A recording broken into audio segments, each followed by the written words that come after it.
Proverbios 11, vamos a leer versículo 27 al 30. Con la ayuda del Señor vamos a ver si lo completamos en esta tarde. Proverbios 11, 27 dice: el que procura el bien buscará favor, mas el que busca el mal, éste le vendrá. El que confía en sus riquezas caerá, mas los justos reverdecerán como ramas. El que turba su casa heredará viento. Y el necio será siervo del sabio de corazón. El fruto del justo es árbol de vida, y el que gana almas es sabio. Ciertamente el justo será recompensado en la tierra, cuanto más el impío y el pecador. Muy bien, oramos. Amado Dios, nosotros nos acercamos a ti con reverencia hacia tu palabra, con asombro de lo que hemos leído hace un momento, cómo tienes cuidado de los tuyos. Y como siempre, en verdad, la clave está en volver a ti, aferrarnos a ti de todo corazón, tener sensibilidad a tu voz para poder encontrar paz en medio de la tormenta. Por eso, Padre, oramos que tu palabra sea así, que nos prepare para los momentos complejos, difíciles, desafiantes de la vida, que todos vivimos en distintas maneras. Así que oramos que tú uses en esta tarde los versos de Proverbios para nutrir nuestra fe. Pedimos esto en el nombre de Jesús. Amén. Bueno, llegamos ahí a las últimas temáticas del capítulo 11, con la ayuda del Señor. Y tenemos ahí 5 temas que nos proponen estos versos. Y el primero de los temas que nos proponen lo podríamos titular así: disciplina y hábito. Disciplina y hábito. Dice el verso 27 de esta manera: el que procura el bien buscará el favor, mas el que busca el mal, éste le vendrá. 2 palabras nos ayudan allí a nosotros a poder poner ese título. Son 2 palabras claves de ese versículo, y una es la palabra procurar, que es el que procura el bien, y la otra es la palabra buscar, que es el que busca el mal. Aunque pareciera en castellano que son sinónimos esas palabras, en el idioma original, que es el hebreo, no lo son. Son palabras distintas y hablan de 2 cosas distintas. Una persona que se disciplina y la otra que se deja llevar por hábitos. Sencillamente eso es lo que hace la diferencia entre una cosa y la otra. Esa palabra procurar que tenemos en el texto se podría traducir literalmente así: levantarse temprano. Esa es la idea de esa palabra procurar, ¿sí? Para comenzar a primera hora, esa es la idea, ¿sí? La idea de establecer una disciplina en el día a día con el fin de hacer el bien, ¿sí? Ser disciplinados para hacer el bien sería la idea de ese texto, ¿no? Un hábito diario. Disciplinarnos para hacer del bien un hábito diario. Y queridos hermanos, la vida cristiana consiste en un estilo de vida caracterizado por la santidad. Eso lo sabemos todos los cristianos, ¿verdad? Aspiramos a vivir en santidad porque 1 Pedro nos dice a nosotros que debemos ser santos como Dios es santo. Y la manera, ese es el asunto, la manera en que eso sucede, que nosotros podemos vivir en santidad, es por medio del esfuerzo disciplinado. Usted puede orar como cristiano todas las noches, todas las mañanas: Señor, hazme santo, hazme santo. Usted puede en verdad anhelar con todo su corazón ser santo, pero si usted no se disciplina a establecer en su vida rutinas que le ayuden a usted a vivir en santidad, muy difícilmente esas oraciones tengan algún efecto. Porque además de orar, además de anhelar, nosotros debemos hacer un esfuerzo en disciplinarnos, en establecer rutinas o hábitos en nuestras vidas que realmente nos ayuden a nosotros a vivir en santidad. El término que se utiliza, por ejemplo, en el Nuevo Testamento, que es paralelo con de este versículo, ¿sí? El término que se usa en el Nuevo Testamento es la palabra gimnasia. Aparece ahí, ¿no? A los que les gusta el deporte, la Biblia utiliza la palabra gimnasia para hablar de vivir en santidad, ¿sí? Recurriendo a la idea del atleta que somete su cuerpo a una rigurosa disciplina para tener su cuerpo en forma para la alta competencia. Se usa esa palabra así, ¿verdad? De la misma manera, el creyente debe establecer una esforzada disciplina para poder tener hábitos piadosos, para estar a la altura de una vida digna del Evangelio de Cristo. Y así lo expresa Pablo, donde en 1 de Timoteo, capítulo 4, verso 7, cuando Pablo le dice a Timoteo: ejercítate en la piedad. Esa palabra ejercítate en el griego es la palabra que nosotros traducimos en castellano como gimnasia. Y la idea de establecer rutinas como un atleta que establece rutinas todos los días para hacer los mismos ejercicios, para mantener el cuerpo en óptimo estado, para, bueno, las exigencias que tiene el atletismo, o poder tenerlo en óptimas condiciones para los requerimientos de la vida diaria, bueno, ejercítate en la piedad. Haz de la piedad una rutina en tu vida. Eso requiere esfuerzo y sacrificio, ¿verdad? El término también es usado, por ejemplo, en Hebreos capítulo 5, verso 14, refiriéndose a aquellos que por una práctica disciplinada de estudiar sus Biblias son capaces de discernir fácilmente el bien y el mal. Y el término, esa palabra gimnasia, ¿sí?, es usado también en Hebreos capítulo 12, versículo 11. Esos son los 3 versos donde aparece esa palabra gimnasia. 1 Timoteo 4:7, ejercítate para la piedad. Hebreos 5:14, los que por el uso tienen los sentidos ejercitados, y ahí está la palabra gimnasia, los sentidos ya adiestrados para discernir el bien y el mal por el uso que tienen de la Escritura. Y Hebreos 12:11, me encantó porque siempre lo leí, me encantó porque lo noté cuando estaba estudiando esto. Se usa la palabra gimnasia para hablar de la disciplina correctiva que el Señor ejercita sobre los suyos, produciendo así la santidad. ¿Sí? Interesante eso. Los que en ella son ejercitados, dice, hablando de la disciplina que Dios ejerce sobre los suyos, dice que son ejercitados. Así que el Señor va a estar disciplinándonos, corrigiéndonos, usando esa disciplina correctiva, y nos va a adiestrar en ella, que aprendamos a saber cómo recibir la corrección del Señor, aprendamos a corregir nuestras vidas para producir en nosotros santidad. Así que ahí también entra este tema de la disciplina como un medio para poder vivir en piedad. Un esfuerzo como un gimnasta que se dedica todos los días a establecer ciertas rutinas para poder hacer realidad la santidad en su vida. ¿Y el resultado cuál es? Buscará el favor o estará habituado al deleite, tendrá una vida dichosa. Esa es la idea, la expresión, ¿no? Una persona que hace de la piedad un hábito diario en su vida, terminará siendo una persona dichosa. Buscará el favor, hallará el favor, porque la palabra que se utiliza ahí de buscará el favor es la misma que se utiliza después cuando dice que el que busca el mal está habituado a la dicha. Estará habituado a la dicha. Interesante eso, ¿no? Interesante. Queridos hermanos, nosotros debemos, en verdad, nosotros tenemos la tendencia natural en nuestro corazón a pensar que las cosas pasan solas. Surge solo, ya el Señor creará en mí santidad, ya el Señor en su momento creará en mí. No, si no hay un esfuerzo de nuestra parte de ordenarnos, de ordenar nuestra vida, de poder ordenar nuestros horarios, de ordenar nuestras rutinas, nuestros compromisos, todo para poder dedicarnos a las cosas que realmente nos ayudarán y fomentarán nuestra vida espiritual, muy difícilmente crezcamos si no hacemos eso. Eso es lo que enseña el texto, ¿sí? Y la otra palabra, en contraste con esto, es la palabra que buscar, el que busca el mal, y es la idea ahí de frecuentar. Ya no es ahí de una disciplina, sino sencillamente de dejarse llevar. Frecuentar, sí sería la palabra, como tener un hábito. Es distinta a esa palabra disciplina, y indica simplemente dejarse llevar por cierta tendencia, ¿no? ¿Y cuál es la tendencia que hay en nuestro corazón? Bueno, nuestra tendencia en el corazón es hacia el mal. La tendencia de nuestro corazón es hacia el mal. O sea, si nosotros no hacemos ningún esfuerzo por vivir en santidad, sencillamente vamos a ser llevados por la tendencia de nuestro corazón, que es hacia el mal. Es hacia el mal. Eso nace solo, es como los yuyos del jardín. Usted no planta yuyos para que en su campo, no sé, acá alguien hará, pero no, ni siquiera hice nada. Se secó todo el parque, todo este verano sin lluvia, y ahora de repente caen 2 lluvias y ya hay yuyos otra vez. Es así. Los hábitos malos en nosotros son como esos yuyos, crecen solos, ¿sí? La tendencia natural es hacia el mal en nosotros. No hay que hacer un gran esfuerzo para practicar el mal. Es nuestra tendencia, surge sola, y si frecuentamos esos males que surgen, si dejamos que se vuelvan un hábito en nuestras vidas, este será nuestro estilo de vida, ¿sí?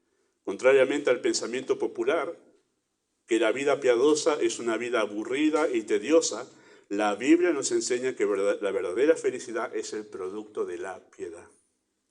La verdadera felicidad es el producto, no es el resultado de una vida piadosa. Quienes ven la piedad como algo aburrido, todavía no la han experimentado. Y quienes ven las prácticas cristianas como algo aburrido, todavía no lo han practicado de corazón. Cuando eso realmente sale del corazón porque el Señor lo ha creado, el gozo es inequívoco. Realmente vivimos en una dicha que no precisamos de otras cosas para poder tener dicha en el corazón. Así enseña el texto, ¿no? Tendrá como resultado dicha en su alma. El segundo tema que trata el texto es un engaño muy común. Versículo 28, un engaño muy común. Dice así el texto: el que confía en sus riquezas caerá, mas los justos reverdecerán como ramas. ¿Sí? El dinero y los bienes materiales son medios que Dios ha provisto para que ejerzamos la virtud de la administración. Usted dirá, ¿por qué existe el dinero? Por muchas razones que podríamos decir que es inevitable que exista el dinero, ¿no? Algo que establezca el valor de las cosas. Si dejamos de tener ese dinero, ya sea virtual, ya sea en papel o lo que sea, tendríamos que volver otra vez a andar con un pollo abajo el brazo y el otro con 3 plantas de lechuga para hacer el intercambio. Una cosa que no hay que volver a eso, es complicadísimo, porque no hay manera de establecer el valor entre una cosa y la otra. Pero existe. Y la Biblia habla mucho acerca del dinero, más de lo que nosotros imaginamos. Y gran parte de la razón por la cual habla es porque es un medio que Dios ha establecido para que nosotros podamos ejercitar la virtud de la administración, ser buenos administradores de los bienes que Dios nos da. Pero en algunos corazones los bienes materiales y el dinero vienen a ocupar el lugar que solo Dios puede llenar. Y ahí viene el problema, ¿sí? El alma que está vacía de Dios encuentra en ellas un falso sentido de seguridad. Piensa que estará feliz y tranquila, o tranquila la persona, si tiene lo suficiente como para no estar preocupado. ¿No ha pasado eso? Todos lo hemos pasado, ¿no? Tengo que tener tanto y ya voy a estar tranquilo. Con esa entrada en casa, en mi familia, con esa entrada ya voy a estar tranquilo. Y es un autoengaño, ¿no? Porque nunca será suficiente. La tendencia siempre es a gastar más de lo que entra. Los buenos administradores solo gastan lo que saben que pueden cubrir, aún pagando con tarjeta. ¿Sabe? Esto se puede cubrir hasta acá, la tarjeta, después la escondemos para no usarla más. Los buenos administradores saben que no deben gastar más de lo que entra. Si no, después vienen los serios problemas que hay que pagar. La cuota de la tarjeta con la que sacamos otra tarjeta y otro préstamo con la otra tarjeta, ¿no? Así son los problemas que trae este tema de hacer del dinero un Dios. Pensar que eso puede ocupar el lugar de Dios, llenar el vacío, o sea, darnos lo que solamente Dios nos puede dar, que es seguridad y tranquilidad. Nunca es suficiente el dinero, porque lo material y lo económico nunca pueden dar lo que solo Dios puede dar. Y por eso la persona caerá, el que confía en las riquezas caerá. ¿En qué caerá una persona que confía en las riquezas? En la depresión, en la angustia y la ansiedad. Una persona que confía en las riquezas siempre va a estar nervioso, va a estar preocupado si sube el dólar, si baja el dólar, va a estar preocupado si en verdad subió la cifra de la canasta básica, va a estar preocupado si el gobierno que viene va a estar angustiado todo el tiempo. Caerá en un sinfín de emociones negativas en su vida. Pero el justo, cuya alma encuentra su todo en Dios, cuya felicidad proviene de la piedad, reverdecerá, se lo podrá ver lleno de vida y de vigor. Así veo una plantita que reverdece, ¿no? Que reverdece. Me pasa con una plantita esa que está en el jardín, ya es la 3ª vez que revive. La doy por muerta esa plantita, pero revive y revive. Y ahora está verde otra vez. Y da gusto ver una planta que... ¿Por qué? Porque uno ve vida ahí. Ve vida. El justo, por tener su gozo y su complacencia en Dios, se lo ve con vida. Qué triste, ¿no? Es la vida de aquellos que tienen su confianza en las riquezas. Pueden tener todo lo material, pero un alma completamente vacía. Vacía de vida. Vacía de vida. No tiene necesidad de buscar seguridad en los bienes materiales. La verdadera dicha está en tener una relación con Dios y no en tener un buen pasar económico, ¿no? ¿Cuántos padres incluso se equivocan en esto? Oh, yo quiero que mi hijo tenga un buen pasar económico. Y su alma vacía y triste, sin Dios, ¿no? El verso 29 nos da a nosotros un tercer tema aquí. Dos realidades obvias o dos realidades obvias, dice allí. Muy bien, copié bien el texto allí, el título. Versículo 29 dice así de esta manera. Dice, el que turba su casa heredará viento. Esas son las dos realidades, heredará viento. Y el necio será siervo del sabio de corazón. Dos realidades obvias para la cultura en que esto fue escrito, ¿verdad? Literalmente esa primera consigna que tiene el texto allí, el que alborota su casa, o atormenta, como es que dice el texto, el que turba su casa, ¿sí? Esa expresión literalmente se traduciría revolver el agua. Miren el agua estancadita, que está quieta, y uno mete la mano, empieza a revolver y se empieza a poner todo turbulento allí, ¿sí? Tiene la idea de perturbar, afligir, agravar, alborotar, atormentar y perturbar. Todo eso tiene la idea, esa palabra que se usa allí. ¿Hay personas así? ¿Ha conocido personas así en alguna familia que llegan y producen tal tensión en el hogar que todos están temblando en ese momento? ¿Sí? Bueno, sí las hay. Si usted no lo ha, yo lo he visto así. Sí las hay. Hay personas así. Hay quienes no consideran los problemas que pueden traer a la familia, contrayendo deudas, frecuentando malas amistades, siendo negligentes en el trabajo, siendo imprudentes en el cuidado del hogar, teniendo un carácter irascible, quejoso, depresivo, infiel, etcétera, etcétera, etcétera. Todo eso provoca turbación en el hogar. Entre la persona, en este caso, por lo que habla el contexto, parece ser que se habla de un líder de familia. Vamos a anotarlo eso al final ahora en la segunda consigna. Se habla de un líder de familia que termina siendo un desastre de su casa. Y toda la familia tiene que sufrir por los malos negocios, por los malos hábitos. En verdad, lo que se habla allí específicamente en el texto es por la mala administración de todos los bienes de la casa. Una persona que hace malos negocios, podríamos decir así, que hace que la familia quede endeudada, y hasta el punto, en verdad, en el texto es que se quedan sin nada, pierde la casa y pierde todo. ¿Por qué? Porque aquel que llegaba a ser un siervo en Israel es porque se quedaba sin heredad. Por eso habla de heredar viento. Heredar viento es quedarse sin nada. Y por eso después la segunda consigna tiene que ver con que termina siendo siervo del sabio. Porque el sabio supo administrar. Esa es la idea del texto allí. Bueno, termina turbando a la familia, ¿no? ¿Qué esposa y qué hijo no están temblando por diciendo, papá, otra vez se gastó todo el sueldo y se compró no sé qué cosa, que ahora quedamos todos endeudados y tiembla? ¿Y con qué vamos a llegar a fin de mes? Mala administración de los bienes. En este caso era gravísimo, en realidad, porque quedaban sin la casa. Quedaban sin la casa. Bueno, por ejemplo, tenemos un caso de mala administración en el caso de la familia de Noemí, en el libro de Ruth, que cuando volvió Noemí, que se había ido justamente para no empobrecer, se había quedado sin nada. Mala administración de esa familia, ¿no? Y por eso después viene Booz, el héroe de este libro de Ruth, y les rescata de esa situación de pobreza porque Ruth tenía que ir a trabajar como un pobre, juntando del piso las espigas, ¿no? Estaban en una situación así porque habían perdido todo el bien que tenían. Mala administración. Bueno, así que en Israel uno podía terminar siendo siervo de haber perdido su heredad, y el proverbio es un claro llamado de atención a la sabia administración del hogar. Cuidado, hombres de familias, porque el texto apunta a eso. A nosotros nos apunta el texto. A los hombres de familia, a considerar seriamente cómo repercute en nuestras esposas, y en el caso de ustedes que tienen hijos, en sus hijos, la administración que hacemos del hogar, pero no solo de lo material, sino las amistades que ustedes tienen, la gente que traen a casa. ¿Cuántos hombres, en verdad, no han traído perturbación al hogar para decir, ¿a quién trajiste a casa? A veces, en algunos casos, es algo mucho más serio. Traen personas que pueden, en verdad, llevar a los hijos al adulterio, a la fornicación y cosas así, en verdad. ¿Cuántos hombres, en verdad, yo tengo en casa una piecita que te podés quedar, y después termina ese asunto en fornicación con una hija, con un hijo? No lo consideran.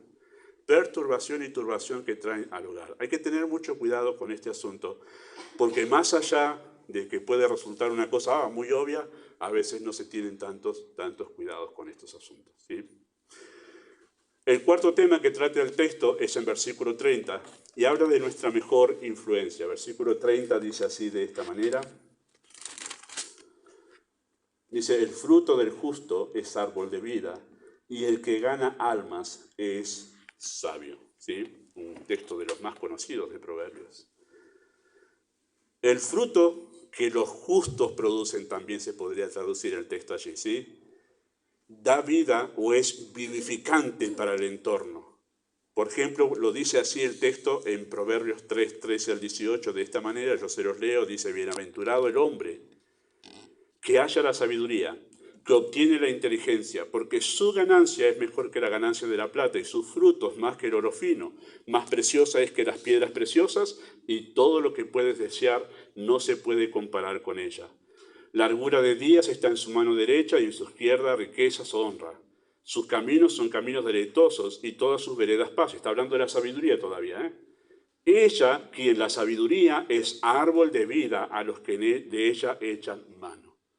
Habla de algo vivificante, pero no solamente vivificante para la persona, es vivificante para el entorno, para quienes están al lado.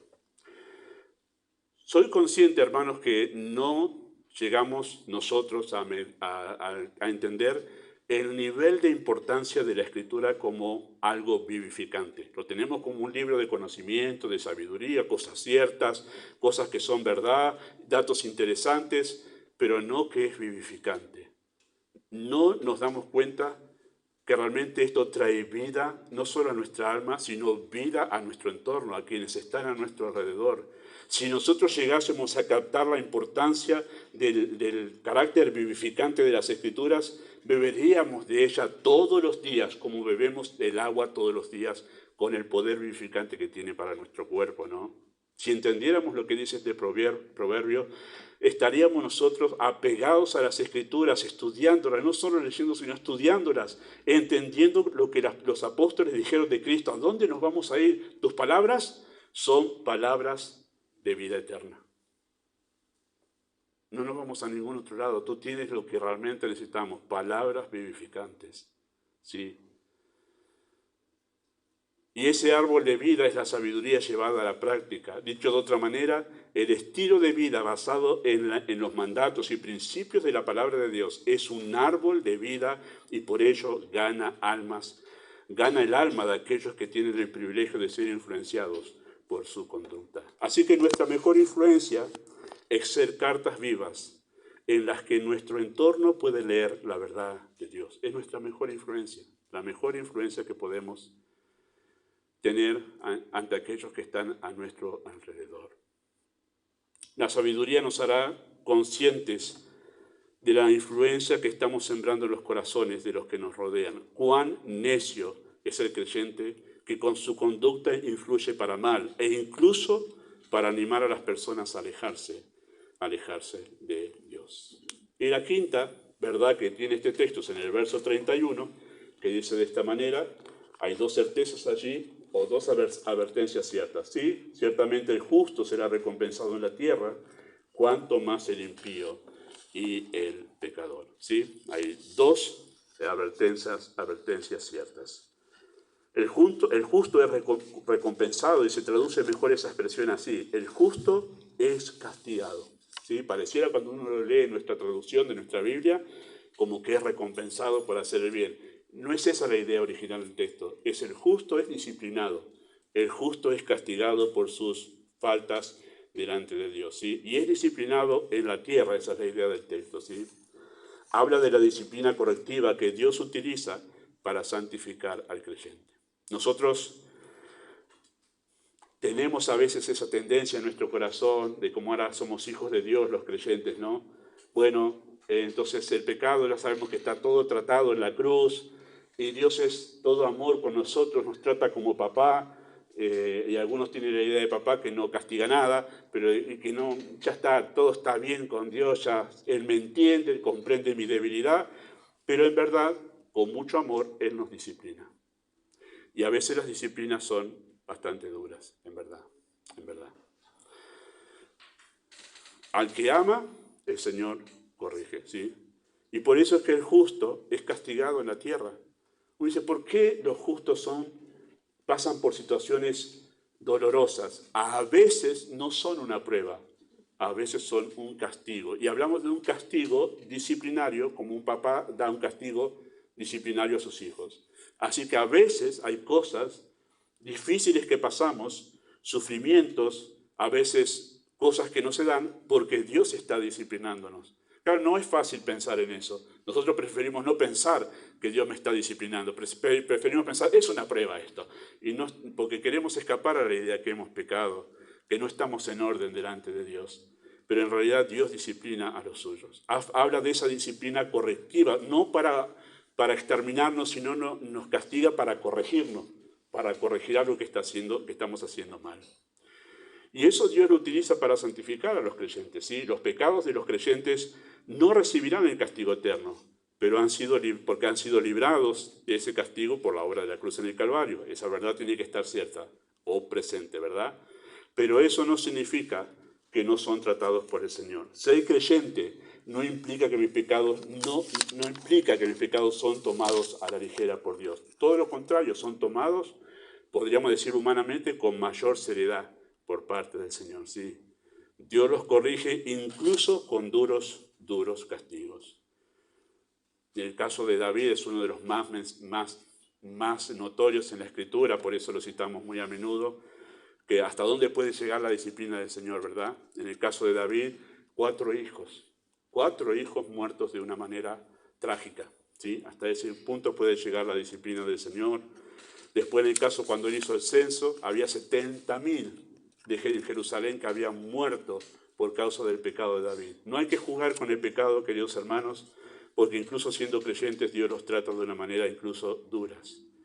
Si Dios trata así el pecado de sus hijos, ¿cuánto más no serán castigados los impíos? Esa es la idea del texto, ¿sí? Esa es la idea del texto. Dios tratará con ellos no como padre amante, sino como un juez, ¿sí? Este verso 31, que tenemos aquí en Proverbios 11, ¿sí? Lo cita Pedro en su carta, y nosotros lo vimos cuando estudiamos Pedro. Dice Primera de Pedro, escuchen el texto, Primera de Pedro 4, 17 al 18, dice así: porque es tiempo de que el juicio comience por la casa de Dios. Y si primero comienza por nosotros, ¿cuál será el fin de aquellos que no obedecen al Evangelio? Y acá cita el texto y la manera en que lo cita nos ayuda a entenderlo mejor. Dice así el texto 11:31, pero citado por Pedro. Y si el justo con dificultad se salva, ¿en dónde aparecerá el impío del pecador? Está citando ese texto allí. Y por eso es que ahora sabemos cuál es el sentido que tenía ese verso en ese lugar. Si el justo difícilmente se salva del castigo, es la idea, ¿qué piensan que pasará con el pecado del impío del pecador? Es la idea de Pedro acá, en este texto. ¿Sí? Así que la disciplina de los pecados del creyente son un llamado de atención a los que no conocen a Dios. Además de santificar al creyente, Dios utiliza la disciplina sobre sus hijos para llamarle la atención a los incrédulos. Esa es la idea de este texto citado también por Pedro, ¿no? Y Pablo transmite también esta idea de que Dios trata con los suyos para poder dar una idea de lo que significa el pecado delante de Dios. En 1 Timoteo 5:20, donde Pablo dice así: a los que persisten en pecar, que dice el texto, repréndelos delante de todos. ¿Para qué? ¿Alguien se acuerda? Para que los demás también teman. Para que los demás también teman. En el contexto de ese texto de 1 Timoteo capítulo 5, se está hablando de cómo Timoteo tenía que tratar con los ancianos, con los pastores. A los pastores que persisten en pecar, repréndelos duramente, dice, y repréndelos delante de todos, para que todos los demás teman. No para que los demás digan, mira vos, este pastor, yo sabía, ¿sí? yo ya sabía que estaba en una falta, ahora le cayó la justa. No, dice, para que los demás, en lugar de levantarse ahora y decir, mira vos, le faltaba el castigo de Dios, los demás teman. ¿Se acuerdan cuando Dios estaba el reino dividido en Israel? Norte estaba la parte de Israel y en la parte del sur Judá, y que 100 años antes de que llegase el imperio babilónico al sur, ¿sí?, a llevarse cautivo a Judá, los del norte fueron invadidos por los asirios. 100 años antes había pasado. Y en Jeremías 3, Dios dice esto a Judá, cuando ya había pasado todo eso. Dice, ha resultado justa la rebelde Israel, la del norte, en comparación con la rebelde Judá, la del sur. ¿Por qué? Dice, ¿por qué? Uno preguntaría. Y Dios dice ahí en Jeremías 3, Porque viendo la rebelde Judá, que yo había castigado a la rebelde Israel, mandando a los asirios y sacándolos, yo dije, la rebelde Judá, ahora va a decir, bueno, muchachos, pongámonos en orden. Mirá la disciplina que Dios trajo sobre nuestros hermanos, los del norte. Pero no fue así, sino que persistió en su rebelión. Ha resultado peor la rebelde Judá que la rebelde Israel. Porque viendo que yo castigué a su hermana, no lo tomó en cuenta. No dijo, muchachos, pongámonos en orden, el juicio de Dios viene. Es tremendo el texto, en verdad. Es tremendo cómo Dios trata con nosotros los pecados para ayudarnos a nosotros a saber que aún siendo creyentes nosotros debemos mirar con seriedad el pecado. Este es un serio llamado de atención a tomar en serio el pecado y temer a Dios. El castigo, en cualquiera de los dos sentidos, ya sea creyentes o incrédulos, es una forma de poner un freno al mal. Dios pone un freno al pecado del creyente cuando Dios trae disciplina. Hermanos, hay disciplinas duras, a veces es una enfermedad, a veces es una carrera que Dios pone un freno y dice, no vas a seguir más en ese estudio. A veces es quitarle el trabajo a alguien. A veces es llevarse de nuestro lado amistades, personas queridas. A veces es en verdad alguna situación interior de depresión en la cual Dios permite que caigamos por nuestros propios pensamientos pecaminosos. La manera en que Dios disciplina a los suyos a veces llega a ser tan dura por la simple razón de que el pecado es profundamente arraigado dentro de nosotros. Y Dios, como nos ama, no va a permitir que nosotros sigamos en un camino de autodestrucción. La dureza de los castigos de Dios a sus hijos deberíamos nosotros tomarlo como cuán serio es el pecado que está en nosotros y cuán malo es el camino que estamos nosotros siguiendo. Si no fuese así, escuchen lo que dice Eclesiastés 8:11. Por cuanto no se ejecuta sentencia sobre la mala obra, ¿qué sucede? El corazón de los hijos de los hombres está en ellos dispuestos para hacer el mal. Por eso es tan importante corregir el pecado en nuestras vidas y en la vida de que nos rodean. Porque al no corregirlo, la persona que toma el pecado livianamente dice, bueno, sigamos pecando si no me cayó el rayo del cielo. Vamos a seguir pecando y haciendo las cosas mal. Y Dios actúa contra el pecado porque Él está poniendo un freno al camino de destrucción que estamos siguiendo. Es un Padre amoroso. Es un Padre amoroso. Él podría decir, como a veces decimos nosotros, es claro que siga su camino, a mí qué me importa, ya le hablé y no me escuchó. Eso no es amor. El amor es el que tiene Dios, que se pone, y aunque nosotros incluso en nuestro corazón lleguemos a cuestionarlo y a enojarnos con Él, Él dice, yo tengo un castigo por tu bien. Por tu bien. Tremendo, ¿no? Muy bien, vamos a terminar aquí. Empezaremos Dios mediante la próxima vez Proverbios capítulo 12. Vamos a pasar al tiempo de oración.